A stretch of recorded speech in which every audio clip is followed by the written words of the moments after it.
All right, everybody, settle down. We're moving to the mantle now. We're gonna talk about diamonds. I would argue the premier gemstone of the mantle, with no apologies to Peridot. But so we have two really interesting talks this afternoon. One by Fabrizio Nestola from the University of Padua, and the other by Graham Pearson from the University of Alberta. I just want to make two comments about diamond. The first is we've heard a lot about plate tectonics and its role in the role in metamorphic petrology of trying to use PT estimates to look at the depth of subduction and what plate tectonics does through time and the role of crustal compositions.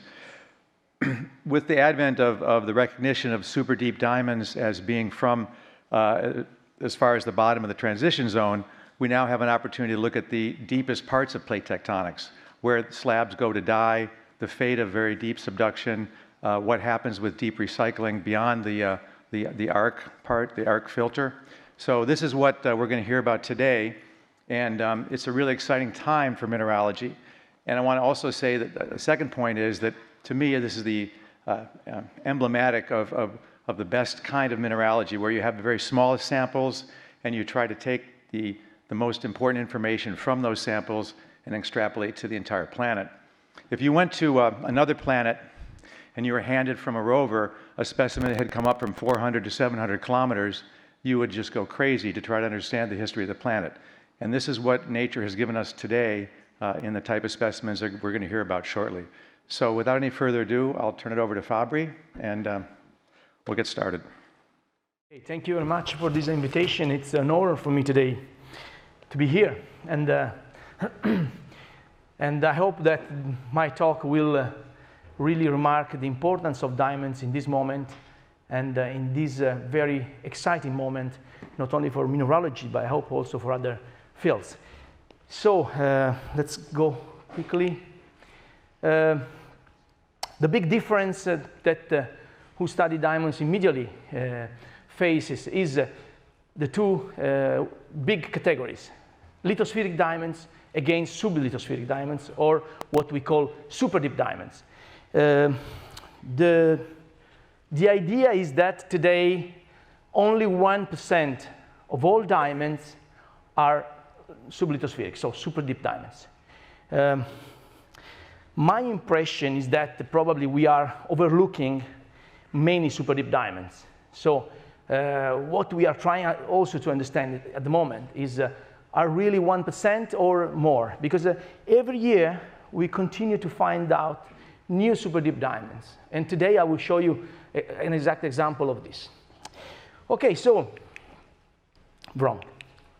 The question is, when we talk about super deep diamonds, are we talking about which depth? Because the first definition could be, okay, everything below the lithosphere is sublithospheric. That's very easy, right? And when you ask, okay, well, which depth? Well, it doesn't matter, just deep, below the lithosphere. We won't really try to quantify this. I don't want to say just a number, but at least something understandable, okay? And today I want to show you three cases, in my opinion, extremely emblematic. So the first one is ringwoodite. But, we published in Nature in 2014. Wow, beautiful. One ringwoodite, one diamond. And we were strongly attacked because we speculate a lot about the representativeness of this sample all over the world. Of course we did it. Look, we have to publish in Nature. We had to do it. We knew that then somebody like you, Fabrizio, statistically, that's irrelevant. Okay, fine. You will follow me. Ferropericlase. This is the most abundant phase in super deep diamonds. But as a very, very, very famous scientist, expert of diamonds said, Gerard Bray, he said, ferropericlase, a lower mantle mineral in the upper mantle. What this means, this material is just crazy because it can be stable everywhere. There's no any possibility to decide which is the depth of formation of this mineral. But there is one certainty. This mineral is typical only of super deep diamonds. So I will show you today that thanks to the big job that Ross has done when he was in Padua on the elastic properties, and he wrote a lot of software that we use today, and some other part on the plastic deformation of diamond, we now are able to use this mineral to determine the depth.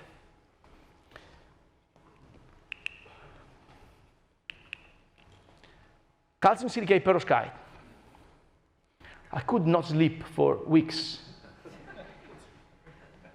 Again, this mineral, if you know the composition, can really give you a kind of depth of formation. But again, here, I was so strongly attacked. No, you didn't find the calcium silicate perovskite. We cannot synthesize in the lab calcium silicate perovskite. So if we are not able to synthesize it, this means that you didn't find it.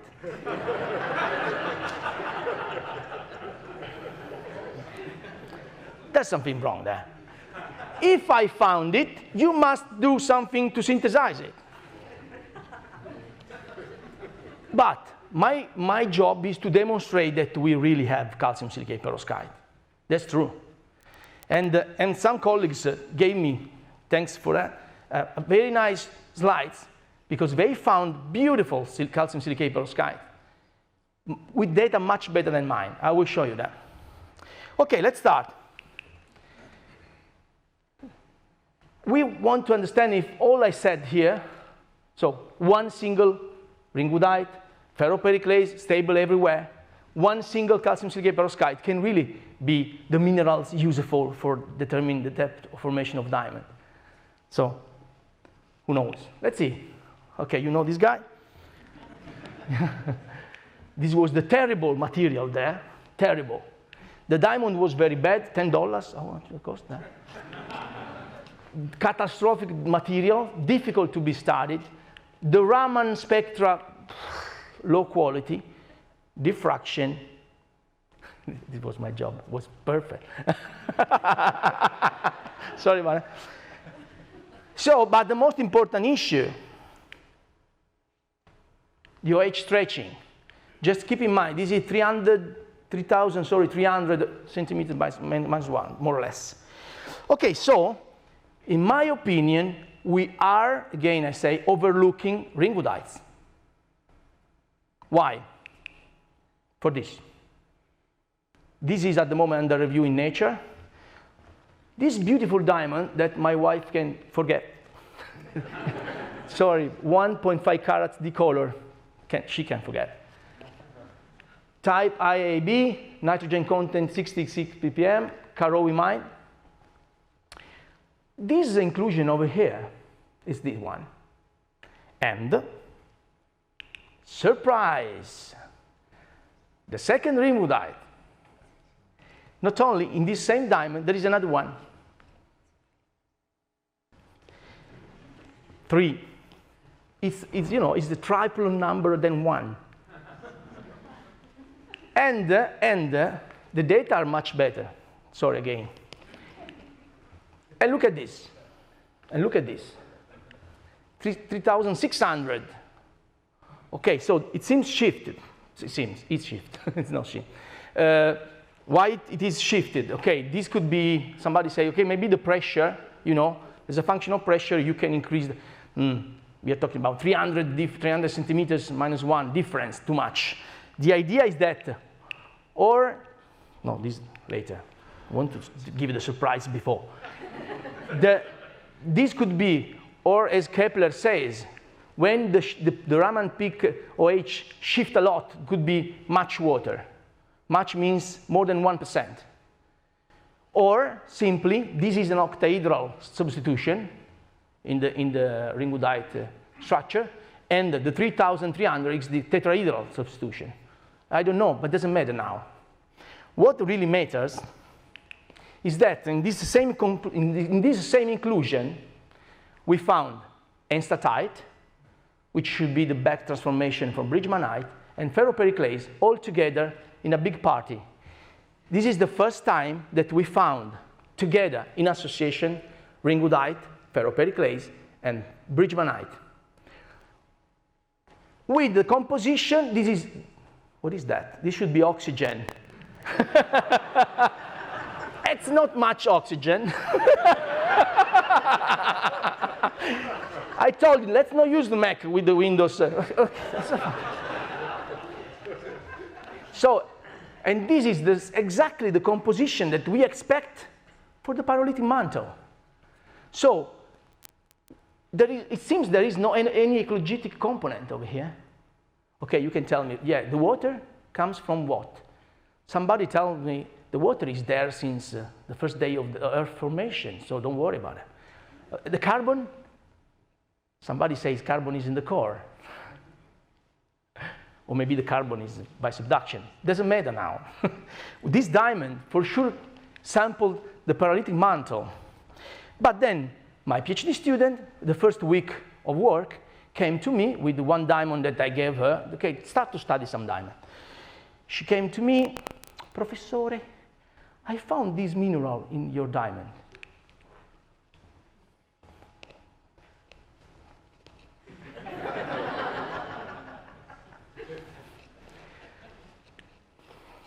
This is very bad. I mean, the first day that she worked, she found ringwoodite. And she didn't know even what was ringwoodite. The database gave me this material. Is it reasonable? Let me, so yes, I tell you. And look at this. It's incredible. Look at this peak at 3,330. There, so this is an interesting problem to solve. No, it's not my problem to solve. Okay, so I would say that stop saying you found only one ringwoodite. We have 4, and probably we have many more. Just let's search. It's like mushroom, you know. When you find one, there are others. Poisoned, but others. So let's go now quickly, because Steve already seen this, to the important job by Chiara Anzolini, which is now postdoc in Alberta. She worked a lot with Ross and me in Padua. And Chiara did a very good job. Why? She practically took a typical super deep diamonds with only ferropericlase. That's a problem, you know? When you find ferropericlase alone, what you can say, yeah, it's a super deep and comes from a deep, but where? Can be in the upper mantle. Why should it be on the transition zone or lower mantle? So what we have done over here, we, first of all, collected very high resolution synchrotron micro X-ray tomography. First, this was important because we had to check if there was important fractures around the inclusions. These halos are not fractures, okay, this is typical. Then we reconstruct the shape, perfectly the shape, the volume, and by finite elements analysis, we really could say how these two inclusions were, let's say, shaped. Then we have done. We just measure by X-ray diffraction when the inclusion were still inside the diamonds. We kindly broken the diamond. Diamond is not forever, at least not in my lab. And we just remeasure the volume outside the diamond, simply. The difference in volume, knowing, of course, the equation of state, gives you the residual pressure. For these two materials was 1.8 GPa and 1.6 GPa. I don't remember the memory.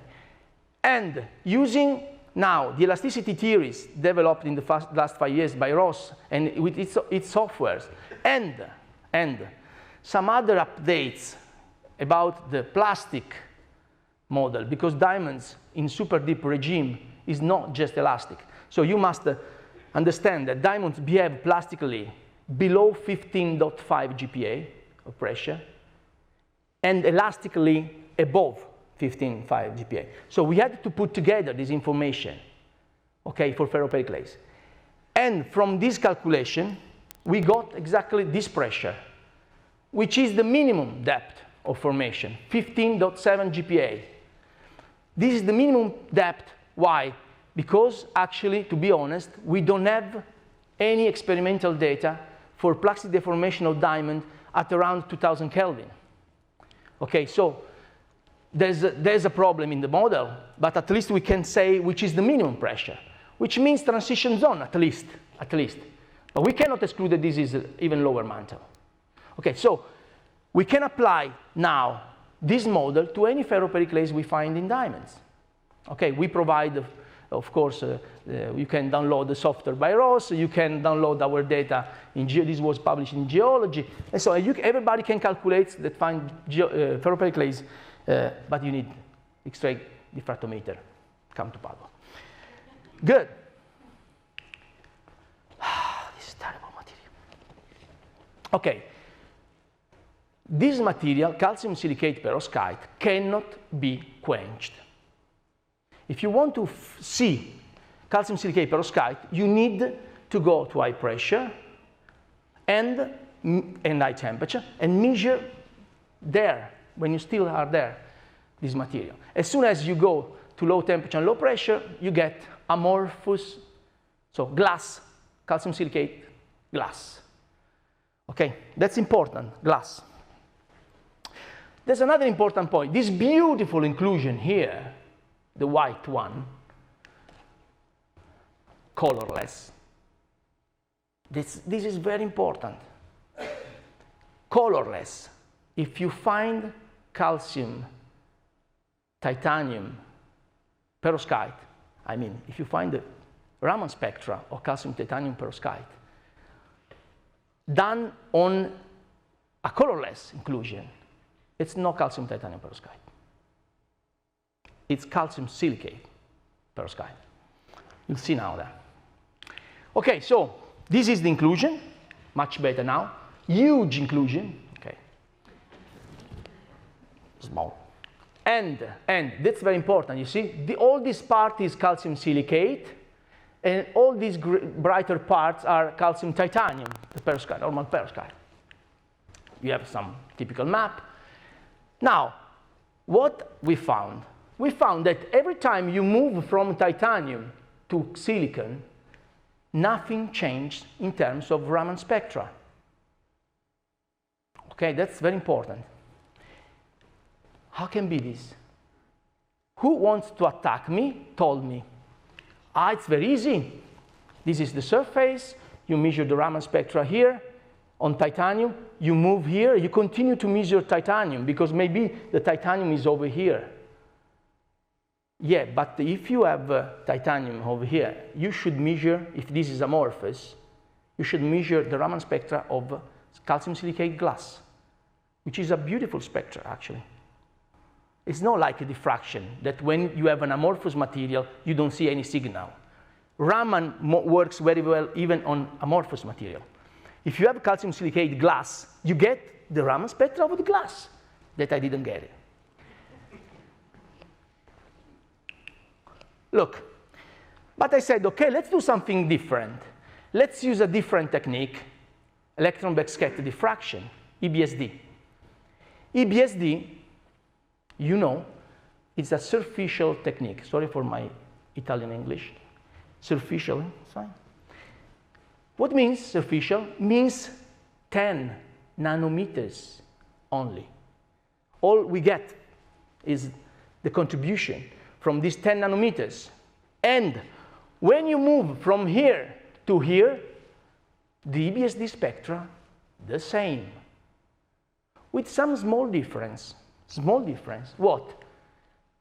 Wollastonite. On the surface of the calcium silicate perovskite, we found some small amount of wollastonite, which is stable only up to 3 GPa. It cannot be inside diamond the wollastonite. Why do we have wollastonite? The only explanation is 5 minutes. In 5 minutes, I can repeat everything from the beginning. Wollastonite can be produced by polishing. And you know why I'm sure that is by polishing? Because when you measure the Raman spectra, you only get a low amount here, you see? with respect to this. If the wollastonite is present everywhere in the calcium silicate perovskite, you could see something much more important. I tell you more. I also tried to do some diffraction. Difficult, not very well accurate, honestly, but you don't see any peak from wollastonite. If wollastonite is there, we should see some diffraction peak. Nothing. Okay? Now, look, what we have done, it's very simple. We just reconstructed the bulk composition of this material, combining calcium silicate and calcium titanium, and we got, sorry, this is my explanation, but 5 minutes is too low. This is my explanation about how we have wollastonite. If you combine the composition, you get exactly this stuff here, 6% titanium, see? And by luck, because honestly, I'm quite lucky in this world. These two guys, I'm sorry Faye is not here today, in 2002, took a basalt composition, put in a multi-anvil, synthesized material, and you know what? If you go to 26 GPa and this temperature, you get exactly this composition. If you change the titanium composition, the titanium content, you change the pressure. Okay? So I cannot tell you exactly the depth, but for sure this material must be extremely deep and probably around 800 kilometers depth. Okay? This is fantastic. Some weeks ago, GIA showed me these slides that I have to show these slides. This paper is under submission at the moment. Look at this. This is the typical braeite material. Braeite is the calcium silicate stable in the upper mantle, up to about 10 GPa, which was called calcium silicate valstromite. And look at this. Inside here, we have, in the B area, beautifully BSD spectra, calcium, titanium, aluminum, silicon, perovskite. But in the A area, these ones, all over here, aluminum dominance. This is another new mineral. It's a calcium, I cannot say calcium silicate perovskite, calcium aluminum perovskite, never even synthesized. Okay, and the very difficult thing to explain, Ross, is we have a clear relationship with the braeite. So what's going on over here? We always think braeite is a maximum 10 GPa. We know that perovskite must be 22. There is a gap.